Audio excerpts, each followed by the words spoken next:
Téléchargez les infos Télé 50 sur www.tele50.cd. Merci à vous, à Jenny, Jenou, Kayembe Wetu, pour la toute dernière livraison d'informations. L'actualité est vraiment abondante. À 13 h, ça sera la grande édition. La grande édition, déjà pour 13 h. Tout de suite, tout à l'heure, nous allons parler de la religion. C'est vraiment très passionnant. Ceux qui vont nous suivre, on va parler de l'Église face à l'occultisme, face à la sorcellerie.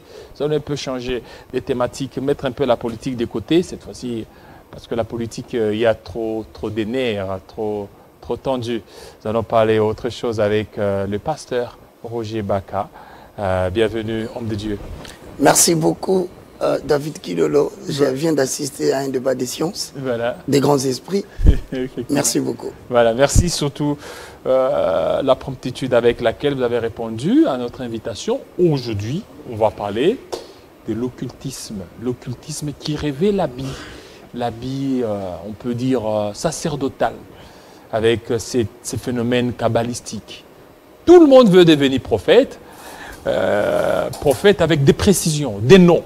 Roger Baka, votre maman, à ce moment, il y a ça. Alors qu'il y a certaines pratiques qui sont en train de se faire.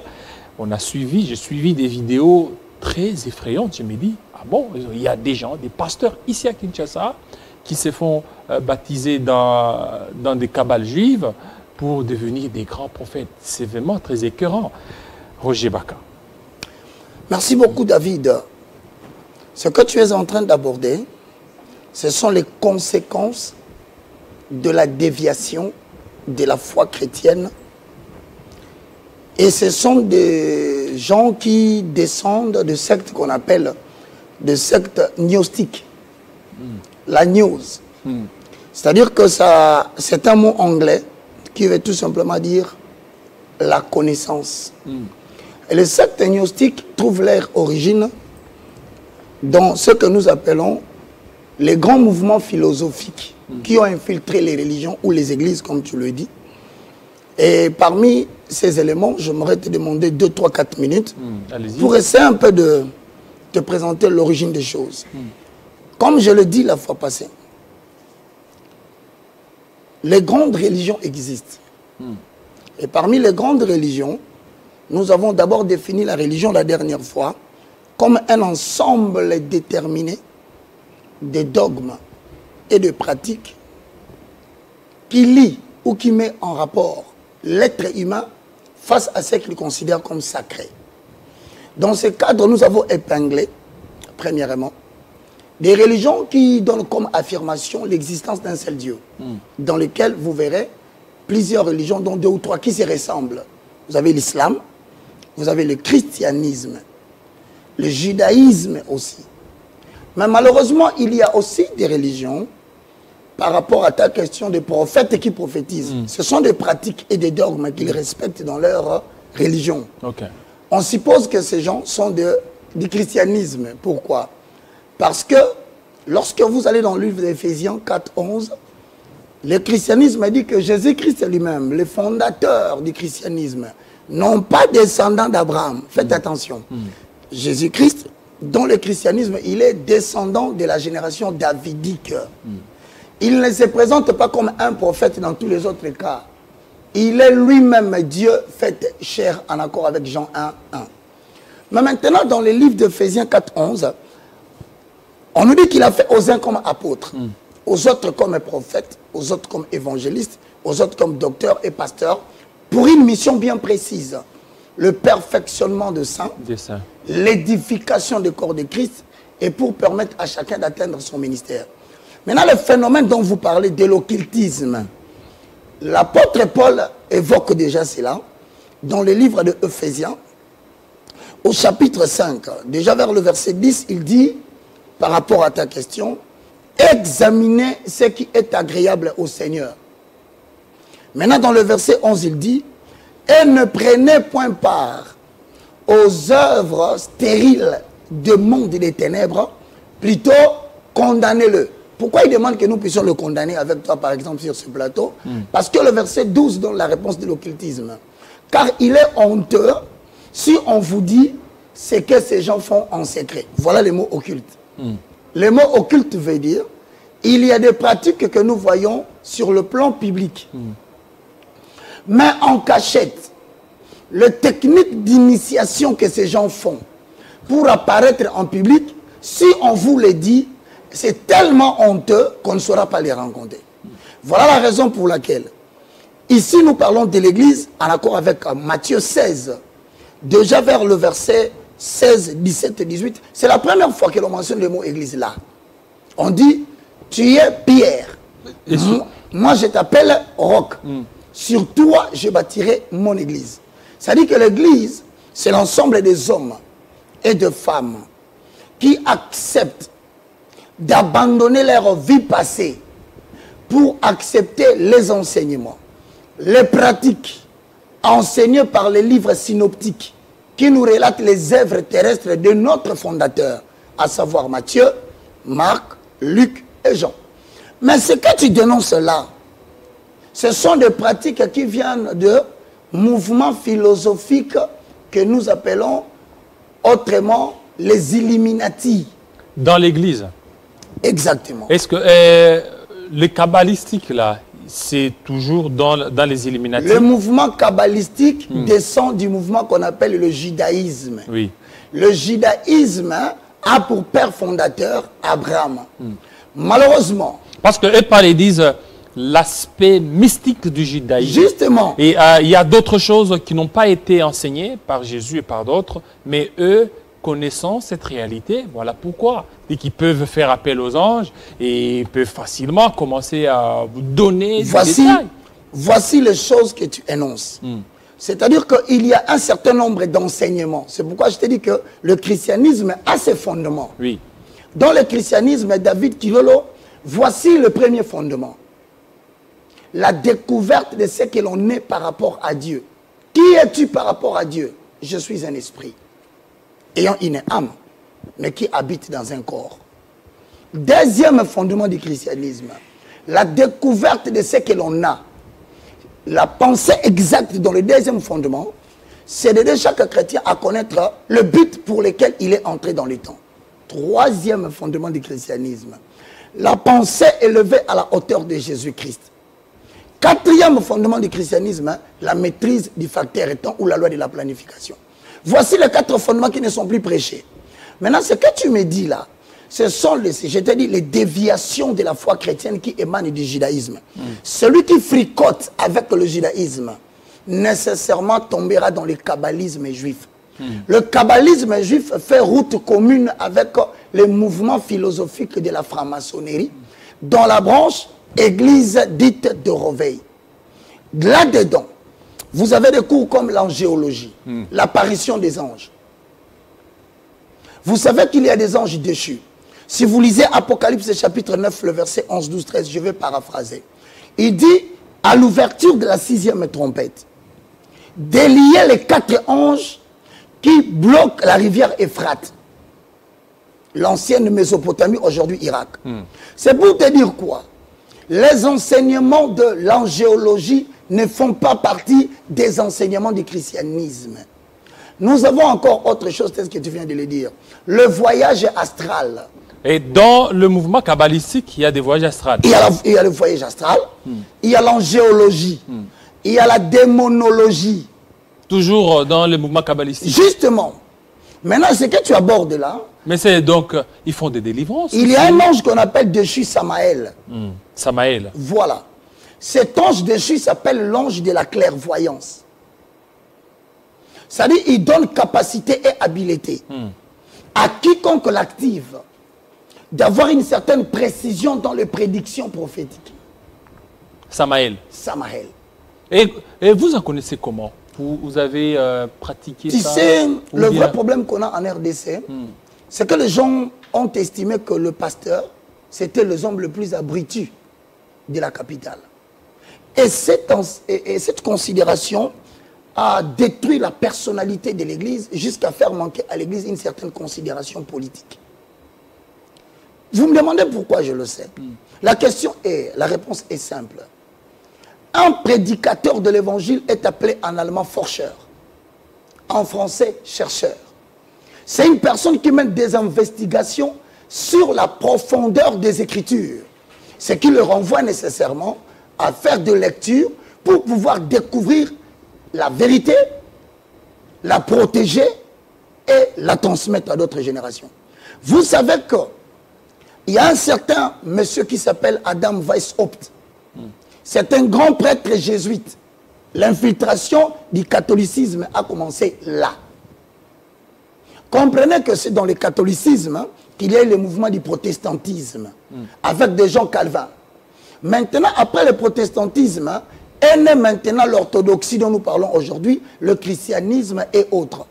Mais regarde bien, le phénomène que tu es en train de pingler, mon frère, je te dis, je ne sais pas d'où est venue cette idée, mais tu es en train de toucher les réels problèmes de l'église des réveils au Congo. Oui, parce que j'ai reçu une vidéo, dans cette vidéo, il y a certains visages ici, dans la capitale. Bien sûr. Donc, qu'on est en train de beaucoup plus baptiser, hein? On les baptise pour vraiment des prophéties avec précision. Donc, lorsqu'ils sont en train de prophétiser, Roger Baka, ton père s'appelle, ta maman s'appelle, à ce moment ici... Ça, ce n'est pas la prophétie, David. Et c'est quoi ça? C'est la clairvoyance. Oui, la clairvoyance. La prophétie veut dire tout simplement ceci. Il vous donne des noms. Non, ça, c'est pas la prophétie. Betty, c'est qui? Eric, c'est qui? Voilà. Et tout ça, c'est qui? Tu as connu telle chose à 14 heures. Hein, tu as connu... À 15 ans, tu avais tel problème. Oui. Non, ça s'appelle la... Et curieusement, cette cérémonie, ça se faisait avec des bougies, avec des histoires un peu rougeâtres. Tu me donnes 2 minutes pour éclaircir. Oui, allez-y, c'est ça un autre sujet. Le 1er mai, l'humanité va connaître un grand phénomène. 1er mai. 1776. Un grand prêtre jésuite, très plongé dans le droit canonique, mais aussi plongé dans l'occultisme. Il va unifier toutes les magies du monde. Pour créer une seule magie, quel est le but qu'il poursuit? La domination totale du peuple. Alors pour atteindre ces objectifs, monsieur va inventer un groupe, un mouvement philosophique qui va infiltrer toutes les grandes religions. Ce mouvement s'appelle le mouvement philosophique de la franc-maçonnerie. Au sein de la franc-maçonnerie, il appelle cette confrérie la confrérie des illuminés. Mais Adam Weishaupt, en privé, va dire aux gens, le mot illuminé est tiré du mot Lucifer, ange de lumière.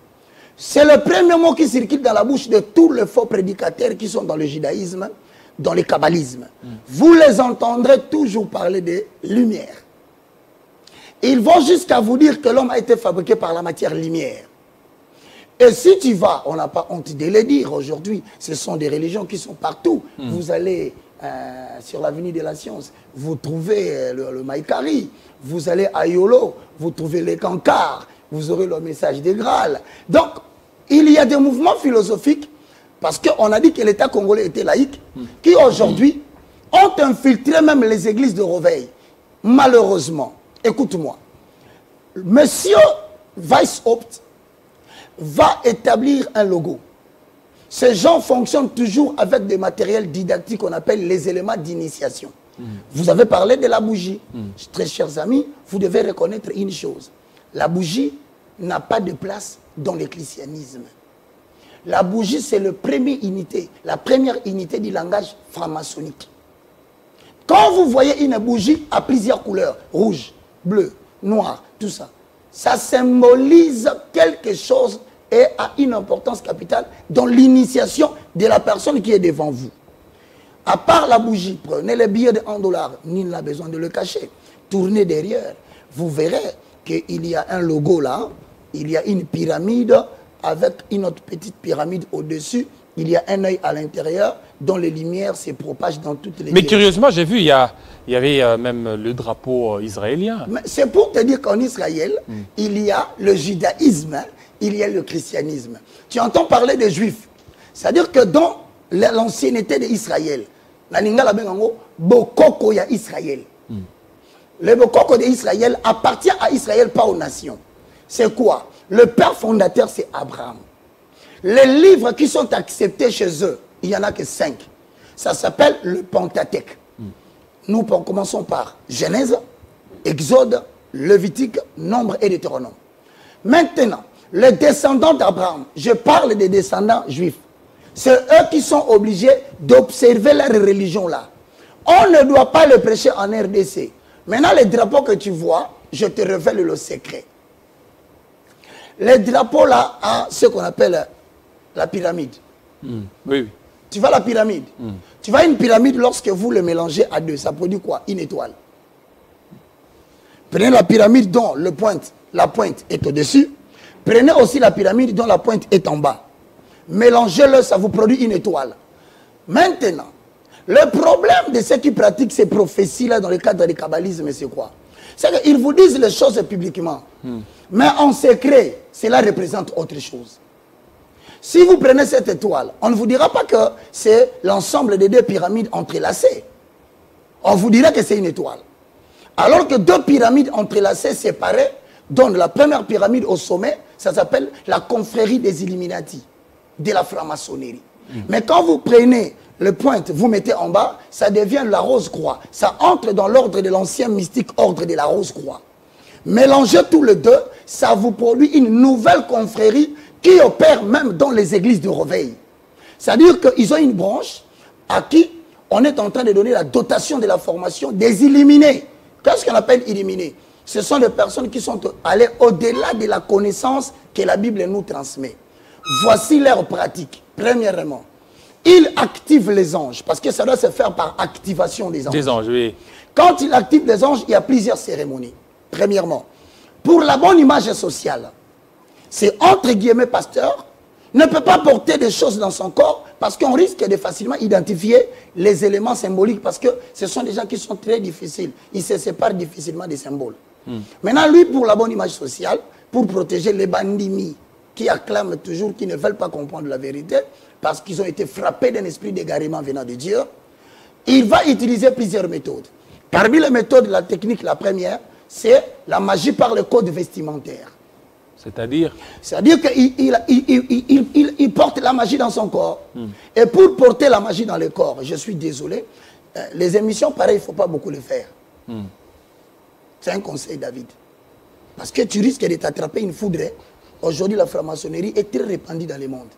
Je préfère qu'on en fasse des conférences à l'église. Nous avons Christ, ne vous en faites pas. Non, vous priez, nous prions. Non, je ne dis pas que Christ ne va pas nous sauver. Okay. Mais ce qu'ils n'aiment pas, ces gens-là, c'est d'être pénétrés en public comme je le fais. Voilà, code vestimentaire. Voilà, mais comme tu le veux, on continue. Très cher ami, si vous êtes dans la philosophie franc-maçonnique, excusez-moi, moi j'expose la matière. Et donc, la magie par le code vestimentaire veut dire quoi? Il transporte la magie dans son corps. Et pour porter la magie dans son corps, on a besoin de respecter les symboles kabbalistiques. Pour respecter les symboles kabbalistiques, vous allez constater que le monsieur va porter ce qu'on appelle le vêtement sacerdotal. Or, le vêtement sacerdotal est lié au sacerdoce lévitique ou sacerdoce d'Aaron.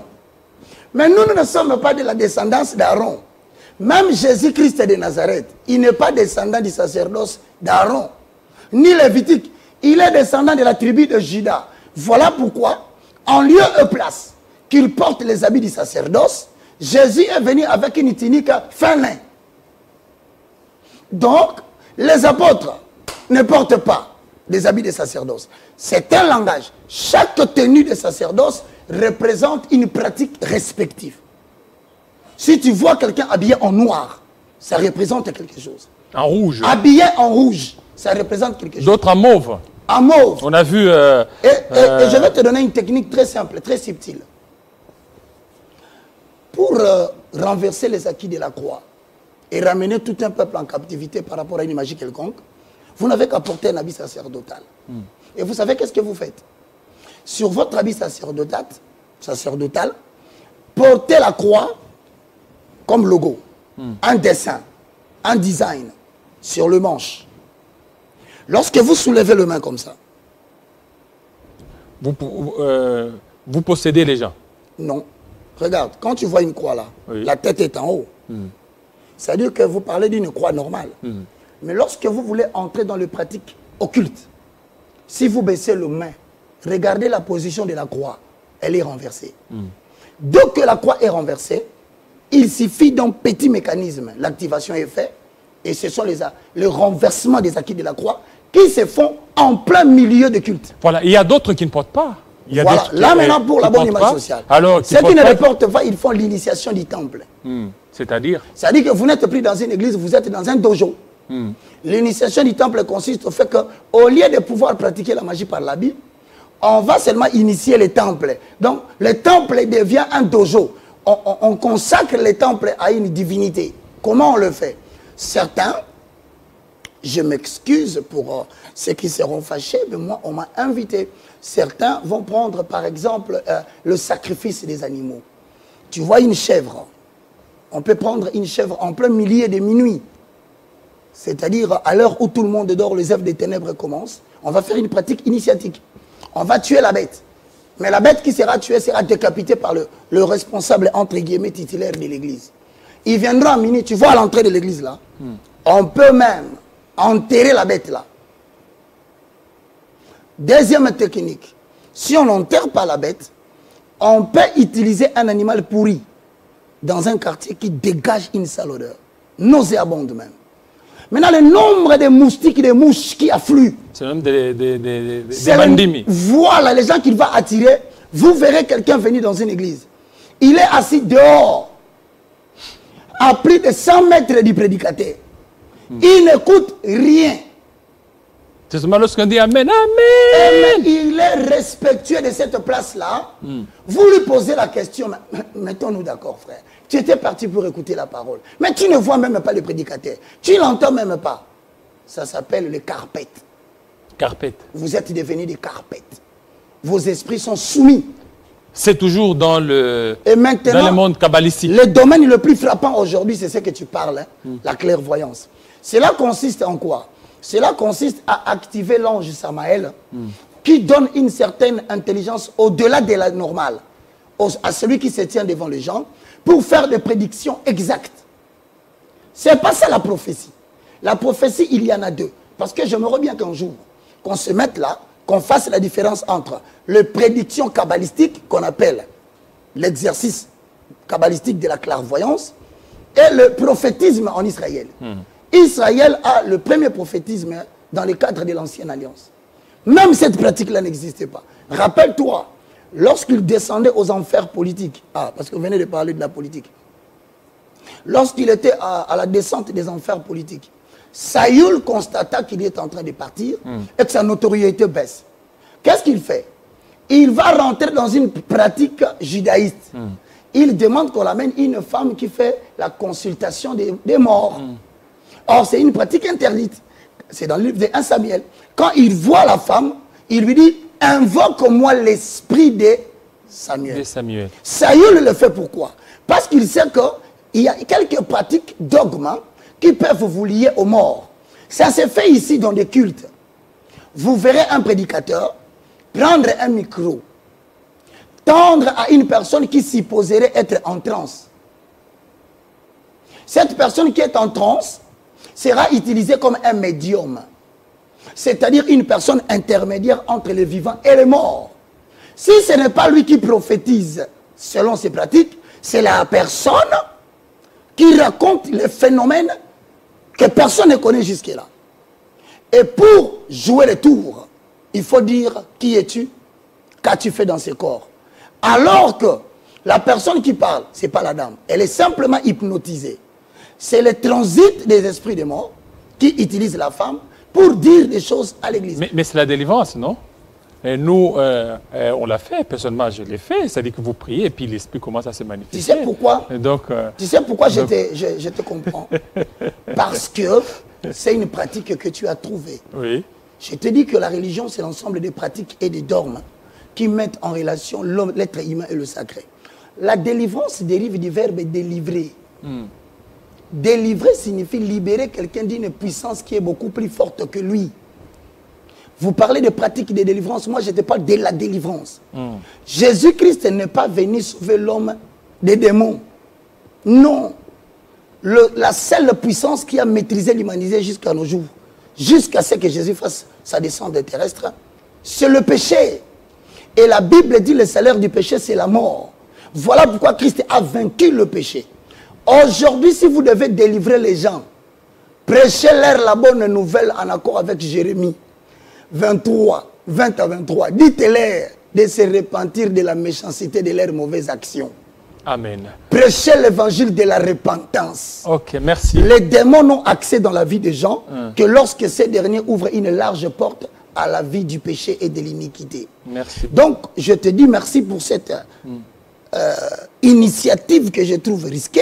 Non, c'est très important. C'est très important. Nous aurons le temps de pouvoir en parler. Je t'en remercie. Donc, nous et aurons je te le dis temps. aujourd'hui, si quelqu'un est à la rencontre d'une personne qui te dit, ou là tu à rouge,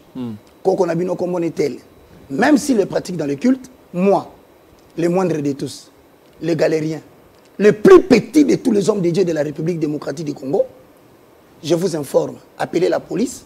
Si vous avez le moyen de l'arrêter, arrêtez-le parce qu'il vient d'exercer la magie dans votre maison. Pati Ambroise Azana n'est pas naïf. Nazomona Mutumoko, Nazomona Roger Baka. Roger Baka. Donc, Amen, Amen. Pati Ambroise, alati safari moko ya chocolat, ya boé, et tout ça, alati paye lunettes à noir. C'est qui? Il est qui par rapport à toi? Appelle ça dorénavant clairvoyance. Merci beaucoup. Nous allons parler cette fois-ci du social pour terminer. Hein. On va terminer en beauté avec notre invité pour parler du social pour cette grande activité qui est organisée. C'est tout de suite. Merci beaucoup, pasteur Roger Baka. Moi, j'aime quand tu m'appelles, je suis toujours flatté. Voilà, merci. Par ton sens d'analyse. Voilà, merci beaucoup. Donc, nous aurons le temps de dénoncer certaines pratiques. Je crois que je suis disposé. Voilà, merci. Tout de suite.